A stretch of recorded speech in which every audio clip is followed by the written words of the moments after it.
नमस्कार, आपका स्वागत है। मित्रों, सनातन धर्म के विस्तृत, गूढ़ और वैज्ञानिक कालचक्र में प्रत्येक तिथि, वार, नक्षत्र और योग का अपना एक विशिष्ट मनोवैज्ञानिक, खगोलीय एवं आध्यात्मिक परिप्रेक्ष्य होता है। इसी अनंत कालचक्र में जब कृष्ण पक्ष की अंतिम तिथि, जिसे हम अमावस्या के नाम से अभिहित करते हैं, सोमवार के पावन दिन पड़ती है, तो वह सोमवती अमावस्या का अत्यंत दुर्लभ, अलौकिक और परम कल्याणकारी स्वरूप धारण कर लेती है। ज्योतिषीय एवं दार्शनिक दृष्टिकोण से देखा जाए तो अमावस्या वह गहन रात्रि है जब चंद्रमा आकाश मंडल में पूर्णतः अदृश्य होता है और सूर्य तथा चंद्रमा एक ही कोणीय अंश पर विराजमान होते हैं। वेदों और उपनिषदों में चंद्रमा को मानव मन का प्रत्यक्ष कारक माना गया है, जैसा कि पुरुष सूक्त में वर्णित है। चंद्रमा मनसो जाता है, चंद्रमा मन से उत्पन्न हुआ है। अतः जब चंद्रमा क्षीण अथवा पूर्णतः अदृश्य होता है, तब मानव मन भी अत्यधिक संवेदनशील, चंचल और भावनात्मक रूप से उद्वेलित अवस्था में आ जाता है। सोमवार भगवान आशुतोष शिव का दिन है, जो स्वयं अपने भाल पर अर्धचंद्र को धारण कर मन, काल और ब्रह्मांडीय ऊर्जा दोनों पर नियंत्रण का अमिट संदेश देते हैं। अतः सोमवार और अमावस्या का यह मणिकांचन संयोग वस्तुतः मन की चंचलता, मानसिक अवसाद और पूर्व जन्मों के संचित कर्मों को शिव तत्व, स्थिरता, वैराग्य और परमानंद में विलीन करने का एक ब्रह्मांडीय महापर्व है। दार्शनिक धरातल पर सोमवती अमावस्या की यह सघन अंधकारमयी रात्रि हमें यह गूढ़ और शाश्वत संदेश देती है कि नितांत और गहन अंधकार के गर्भ से ही नव प्रभात और परम प्रकाश का जन्म होता है। यह पर्व निराशा से आशा की ओर, मृत्यु से अमरत्व की ओर और दरिद्रता से परम ऐश्वर्य की ओर प्रस्थान करने का एक सिद्ध और स्वयं सिद्ध मुहूर्त है। इस पावन दिन किया गया स्नान, दान, ध्यान और जप सहस्त्रों गौदान और सूर्य अथवा चंद्र ग्रहण के समय किए गए कठोर अनुष्ठानों के समतुल्य अक्षय पुण्य प्रदान करता है। प्राचीन ग्रंथों के अनुसार जहाँ पूर्णिमा की ऊर्जा बहिर्मुखी और विस्तारवादी होती है, वही अमावस्या की ऊर्जा अंतर्मुखी, चिंतनशील और पूर्वजों के ऋणों से मुक्त होने की ऊर्जा है। सोमवती अमावस्या के व्रत, इसके गुह्य रहस्यों और इसके महात्म्य की पृष्ठभूमि अत्यंत प्राचीन और प्रामाणिक है। इस अलौकिक व्रत की महिमा का प्रथम विस्तृत और आधिकारिक उल्लेख महाभारत काल के अनुशासन पर्व में प्राप्त होता है। कुरुक्षेत्र के महाविनाशकारी युद्ध के पश्चात जब पांडव विजयी तो हुए, परंतु उनके हृदय में अपने ही स्वजनों के वध का भारी संताप, ग्लानि और वंश के समूल विनाश का गहरा शोक सर्वत्र व्याप्त था।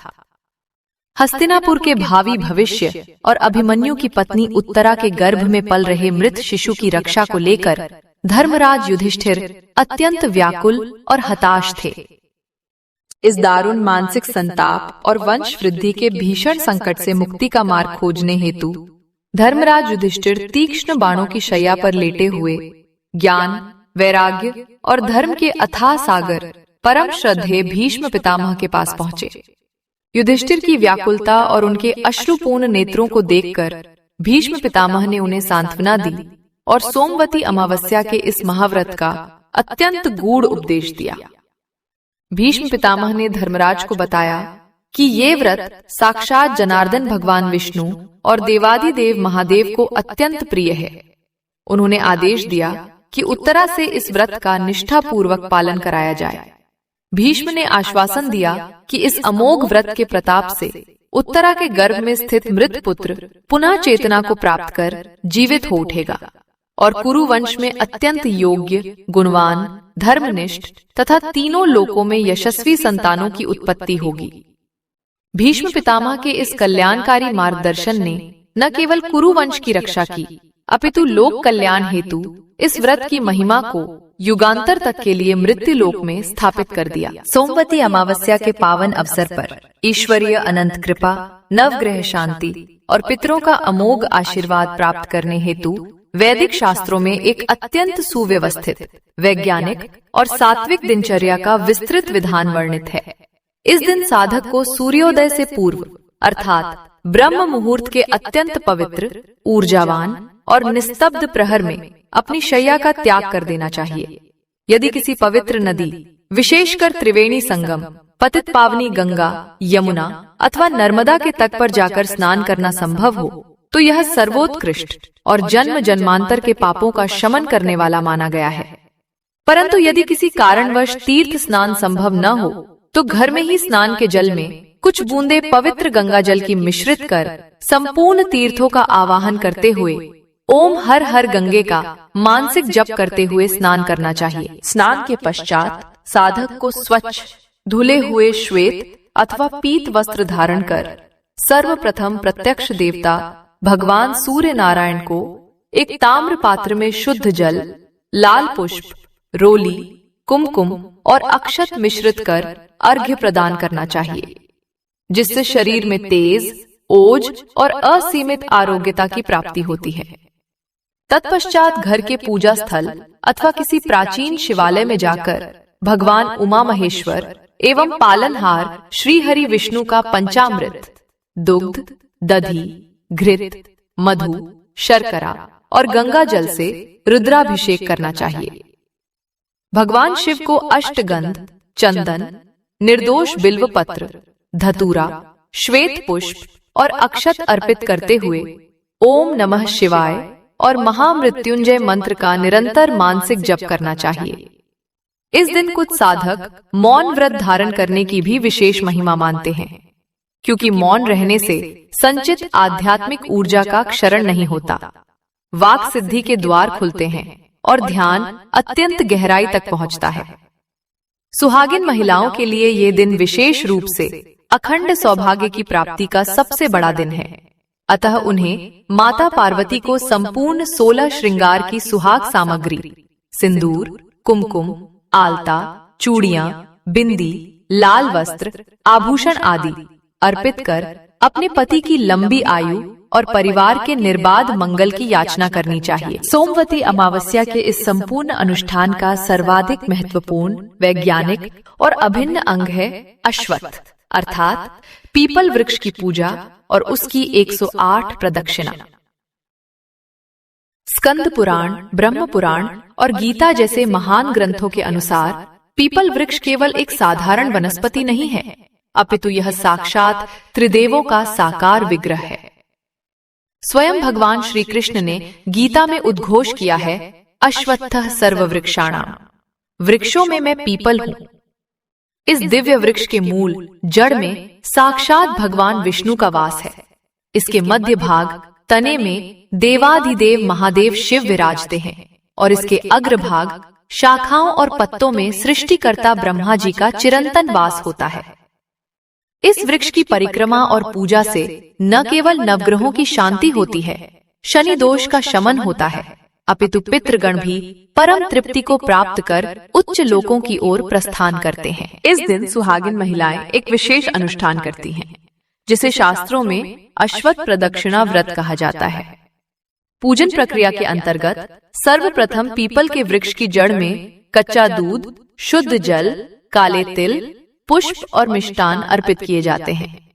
तत्पश्चात सूत के कच्चे धागे अथवा पीत वस्त्र को पीपल के विशाल तने के चारों ओर लपेटते हुए भगवान वासुदेव का अनवरत स्मरण कर पूर्ण श्रद्धा भाव से 108 परिक्रमाएं की जाती हैं।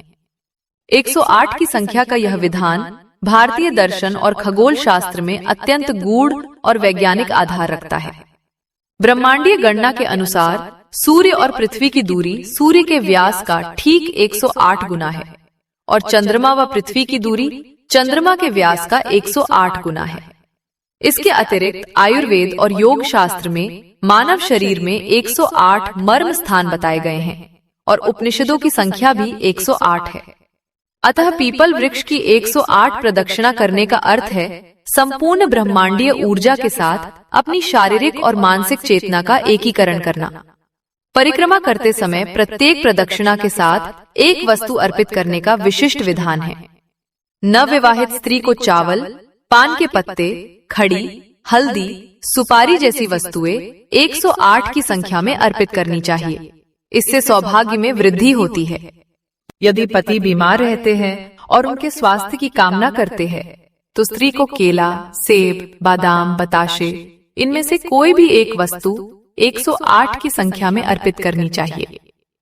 पारिवारिक कलह से मुक्ति के लिए 108 की संख्या में कुमकुम, बिंदी, चूड़ियां, आभूषण, लाल चुन्नी अर्पित करनी चाहिए। इससे पति की आयु में भी वृद्धि होती है। यदि घर में दरिद्रता है, गरीबी हटने का नाम नहीं ले रही है, पैसे की तंगी है, तो मूंगफली के दाने 108 की संख्या में अर्पित करने चाहिए। प्रदक्षिणा पूर्ण होने के उपरांत इन सभी 108 वस्तुओं को वहीं एकत्रित कर किसी सुपात्र और वेद पाठी ब्राह्मण, अपनी ननद, भांजे अथवा किसी निर्धन और भूखे व्यक्ति को ससम्मान दान कर देना चाहिए। दान देते समय यह विशेष ध्यान रखना चाहिए कि दान अपने गोत्र से भिन्न अथवा अपने से निम्न गोत्र में दिया जाए, ताकि पूर्व जन्मों के कर्मों का ऋण पूर्णतः चुकता हो सके और अहंकार का भी पतन हो।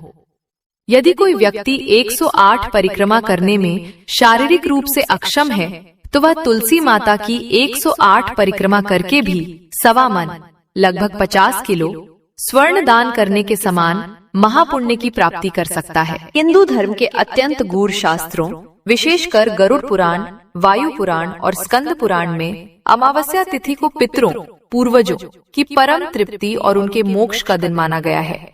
जब किसी व्यक्ति की जन्म पत्रिका कुंडली में पितृ दोष निर्मित होता है, तो उसके सुखी जीवन में अकारण ही घोर बाधाएं उत्पन्न होने लगती हैं।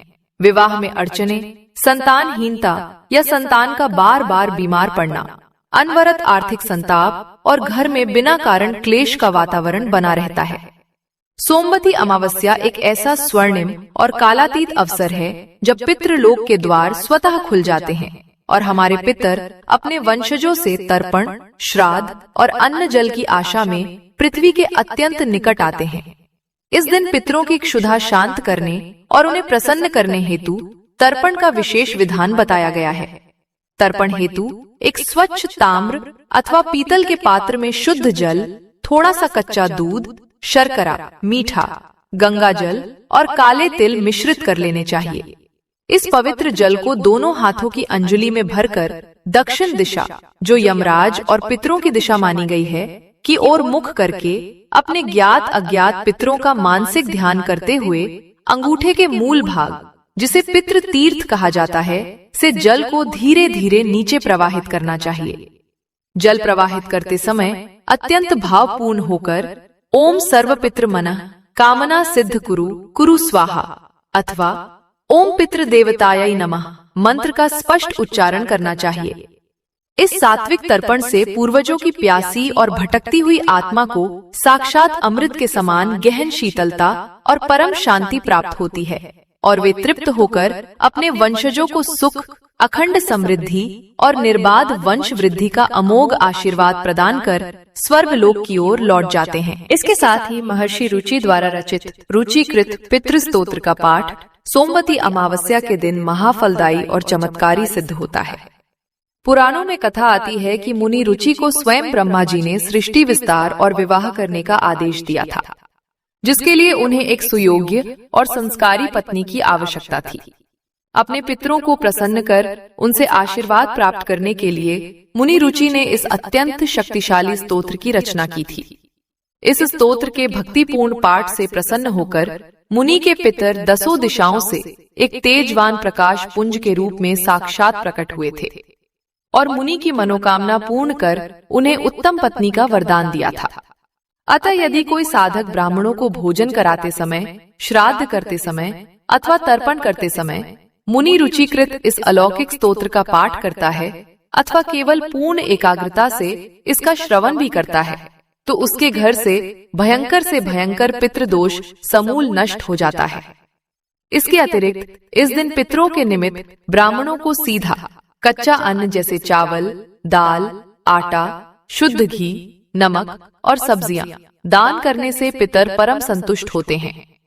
ब्राह्मण भोज से पूर्व गौ माता, कौवे, स्वान, कुत्ते और चींटियों के लिए भोजन अवश्य निकालना चाहिए, क्योंकि पितर इन जीवों के माध्यम से भी अन्न ग्रहण कर तृप्त होते हैं।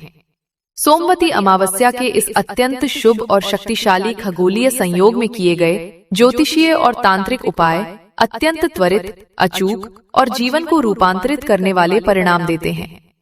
यदि जीवन में घोर दरिद्रता, भारी कर्जा, व्यापार में निरंतर हानि, अकारण कलह अथवा दुर्भाग्य ने स्थायी डेरा डाल रखा हो, तो शास्त्रों में वर्णित महा उपायों को पूर्ण निष्ठा, गोपनीयता और शारीरिक मानसिक पवित्रता के साथ अवश्य संपन्न करना चाहिए। इस श्रृंखला में प्रथम महा उपाय उन व्यक्तियों के लिए है जो असीम निर्धनता, राहु जनित पीड़ा और आर्थिक संताप से बुरी तरह पीड़ित हैं। ऐसे व्यक्तियों को सोमवती अमावस्या के दिन चावल, दूध और शर्करा की एक शुद्ध और सात्विक खीर का निर्माण करना चाहिए। इस खीर को एक मिट्टी के पात्र कुल्हड़ में रखकर अपना मुख दक्षिण दिशा की ओर करके अत्यंत करुण भाव से अपने पितरों से प्रार्थना करनी चाहिए कि वे उनके सभी आर्थिक अवरोधों का शमन करें। प्रार्थना के पश्चात इस खीर को पात्र सहित किसी अत्यंत निर्धन व्यक्ति अथवा योग्य ब्राह्मण को ससम्मान दान कर देना चाहिए। यदि किसी कारणवश खीर बनाना संभव न हो तो किसी सफेद मिष्ठान जैसे रसमलाई, बर्फी या पेड़े का दान भी किया जा सकता है। यह अत्यंत सरल प्रतीत होने वाला उपाय कुंडली से राहु के भयंकर दुष्प्रभावों को क्षण भर में भस्म कर देता है और धन के नवीन स्थायी स्रोत उत्पन्न करता है। द्वितीय अत्यंत प्रभावशाली और अनुभूत प्रयोग ऋण कर्ज मुक्ति और व्यापारिक वृद्धि के लिए है। जिन व्यक्तियों के ऊपर कर्ज का भारी बोझ है और उनकी आमदनी पूर्णतः रुक गई है, उन्हें सोमवती अमावस्या के दिन एक पीले रंग के धागे में ठीक 108 गांठें लगानी चाहिए। प्रत्येक गांठ लगाते समय ओम नमो भगवते वासुदेवाय अथवा ओम श्री नमः मंत्र का उच्चारण करना चाहिए। इस 108 गांठों वाले सिद्ध और अभिमंत्रित धागे को घर के आंगन में स्थित तुलसी माता के पौधे के गमले या तने के चारों ओर श्रद्धा पूर्वक बांध देना चाहिए। पद्म पुराण के अनुसार तुलसी माता की परिक्रमा और इस महा उपाय से जीवन के समस्त आर्थिक संकट दूर होते हैं। व्यक्ति शीघ्र, अति शीघ्र बड़े से बड़े ऋण से मुक्त होकर असीमित ऐश्वर्य को प्राप्त करता है। तृतीय अत्यंत गुप्त और तांत्रिक प्रयोग नकारात्मक ऊर्जा, व्यापारिक बंधन और जीवन की दुर्गम बाधाओं को भस्म करने हेतु अग्नि देवता के माध्यम से किया जाता है। सोमवती अमावस्या की संध्या बेला में सूर्यास्त के तुरंत पश्चात घर के मुख्य द्वार पर सरसों अथवा तिल के तेल का एक चौमुखी 4 बत्तियों वाला दीपक प्रज्वलित करना चाहिए, जिसकी लौ विशेष रूप से दक्षिण दिशा की ओर हो। तत्पश्चात 7 साबुत लाल मिर्च लेकर उसे अपने अथवा पीड़ित व्यक्ति के सिर के ऊपर से घड़ी की विपरीत दिशा में 7 बार वार लें और मन में यह दृढ़ संकल्प ले कि जीवन की समस्त बाधाएं, भयंकर रोग, कर्ज और दरिद्रता अग्निदेव की पवित्रता में सदा के लिए भस्म हो रही हैं। वारने के पश्चात उन 7 मिर्चियों को प्रज्वलित अग्नि में स्वाहा कर दें। यह तांत्रिक प्रयोग घर में व्याप्त किसी भी प्रकार की बुरी दृष्टि, तंत्र मंत्र बाधा या तांत्रिक बंधन को तुरंत प्रभाव से काट देता है और घर में सकारात्मक ऊर्जा का संचार करता है। चतुर्थ उपाय काल सर्प दोष से मुक्ति और रुके हुए या फंसे हुए धन की प्राप्ति के लिए अचूक बाण माना गया है। यदि किसी ने आपका धन दुर्भावनापूर्ण तरीके से रोक रखा है या व्यापार पूरी तरह ठप हो गया है, तो इस पावन दिन सिलबट्टे पर ध्यान रहे भूलकर भी मिक्सी में नहीं पीसना है। थोड़े से काले तिल पानी डालकर पीस लें। उन पिसे हुए तिलों के लेप से 5 निर्दोष और सुंदर बिल्वपत्रों बेलपत्र पर भगवान शिव का त्रिपुंड 3 आरी रेखाएं बनाएं। इन 5 सिद्ध बिल्व पत्रों को किसी प्राचीन शिवालय ले जाकर शिवलिंग पर एक एक करके पूर्ण श्रद्धा से अर्पित करें। अर्पित करते समय श्री शिवाय नमस्तुभ्यम मंत्र का निरंतर उच्चारण करें और मन ही मन उस व्यक्ति का स्मरण करें जिससे अपना अटका हुआ धन प्राप्त करना है। ये महादेव का अमोघ अस्त्र है जो रुके हुए धन को चुंबक की भांति वापस खींच लाने और जन्म जन्मांतर के काल सर्प दोष के निवारण में अत्यंत सहायक सिद्ध होता है। पंचम उपाय सुख समृद्धि, अष्टलक्ष्मी की प्राप्ति और अचानक धन लाभ का एक सिद्ध प्रयोग है। एक शुद्ध श्वेत वस्त्र पर पीली हल्दी से स्वस्तिक का अत्यंत शुभ और मांगलिक चिन्ह अंकित करें। उस स्वस्तिक के ठीक मध्य में एक प्राण प्रतिष्ठित कुबेर यंत्र स्थापित करें और वस्त्र के चारों कोनों पर एक एक लौंग और सुपारी बांध दे। इसके उपरांत ओम श्री कुबेराय नमः महामंत्र का 108 बार कमलगट्टे या स्फटिक की माला से जाप कर इस पोटली को अभिमंत्रित करें। तत्पश्चात इस सिद्ध पोटली को अपनी तिजोरी अथवा धन रखने के पवित्र स्थान पर स्थापित कर दे। इस अद्वितीय उपाय से धनाध्यक्ष कुबेर देवता और माता महालक्ष्मी की स्थायी कृपा प्राप्त होती है और जीवन में अचानक धन लाभ के मार्ग स्वतः ही प्रशस्त होने लगते हैं।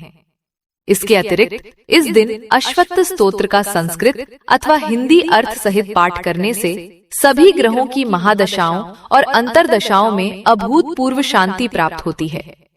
चूंकि यह अमावस्या सोमवार को पड़ती है, अतः चंद्रमा को बलवान करने हेतु श्वेत वस्तुओं जैसे दूध, दही, चावल, शर्करा, मोती, चांदी और श्वेत वस्त्रों का दान किसी योग्य ब्राह्मण या निर्धन को अवश्य करना चाहिए। इस उपाय से अवसाद, मानसिक तनाव और अज्ञात भय दूर होते हैं तथा मन में असीम शांति और आह्लाद का संचार होता है। यदि संभव हो तो इस दिन एक जटा वाले नारियल पर 7 बार लाल धागा लपेटकर अपने इष्ट देव का ध्यान करते हुए उसे बहते हुए जल में प्रवाहित कर दें। यह प्रयोग करियर और व्यापार में अभूतपूर्व तरक्की प्रदान करता है। सोमवती अमावस्या वस्तुतः मात्र एक कर्मकांडीय या पंचांग की सामान्य तिथि नहीं है। ये मानव चेतना को उसके उच्चतम शिखर तक ले जाने का एक ब्रह्मांडीय और ईश्वरीय निमंत्रण है। ये पावन पर्व हमें सिखाता है कि जब हमारे जीवन में अमावस्या रूपी घोर निराशा, दुख, अज्ञान और संताप छा जाए तो हमें अपना मानसिक संतुलन, सोम चंद्रमा और अगाध ईश्वर भक्ति, शिव तत्व को कभी नहीं खोना चाहिए। पीपल वृक्ष की 108 प्रदक्षिणाएं केवल शरीर का एक यांत्रिक चक्र नहीं है, अपितु ये हमारी चेतना का भौतिकता से आध्यात्मिकता की ओर किया गया एक पावन प्रस्थान है जो हमें ब्रह्मांड के 108 रहस्यों से जोड़ता है। अतः सोमवती अमावस्या के इस अत्यंत दुर्लभ, सिद्ध और पुण्यदायी अवसर पर प्रत्येक साधक को पूर्ण श्रद्धा, विश्वास और मानसिक शारीरिक पवित्रता के साथ इन शास्त्रोक्त नियमों, कथा श्रवण और अचूक उपायों का निष्ठापूर्वक पालन करना चाहिए।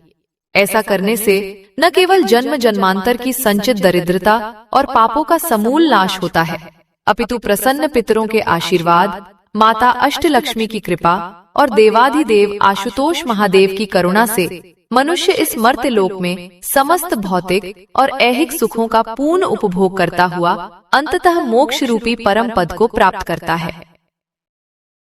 ओम नमः शिवाय। ओम सर्व पितृ देवताय नमः। ओम नमो भगवते वासुदेवाय। मित्रों, आशा है आपको यह जानकारी अच्छी लगी होगी।